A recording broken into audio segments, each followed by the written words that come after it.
Thank you, Hazrat, for invoking the presence of Almighty. May this function also to accompany them to the flag post. Dr. Hakim sir and Paresh sir are also requested all of them to lead towards the flag post.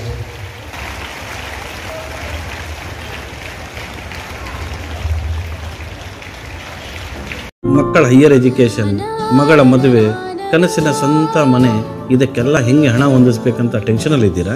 ಇರೋ ಚಿನ್ನನ ಅಡ ಬಿಟ್ರೆ ಬಡ್ಡಿ ಮೇಲೆ ಬಡ್ಡಿ ಕಟ್ಟಬೇಕು. ಮಾರಿಬಿಡೋಣ ಅಂದ್ರೆ ಅರ್ಧಕ್ಕರ್ಧ ಕೇಳ್ತಾರಂತ ಆತಂಕದಲ್ಲಿದ್ದೀರಾ? Tension ಬಿಡಿ, ನೀವು ಅಡವಿಟ್ಟ ಚಿನ್ನವನ್ನ ಬಿಡಿಸಿ ನಿಮ್ಮಲ್ಲಿರೋ ಹಳೆ ಚಿನ್ನವನ್ನ ಇಂದಿನ ಆನ್ಲೈನ್ ರೇಟಿಗೆ ಕೊಂಡುಕೊಂಡು ತಕ್ಷಣ ನಿಮಗೆ ಬಾಕಿ ಹಣ ಕೊಡ್ತೀವಿ.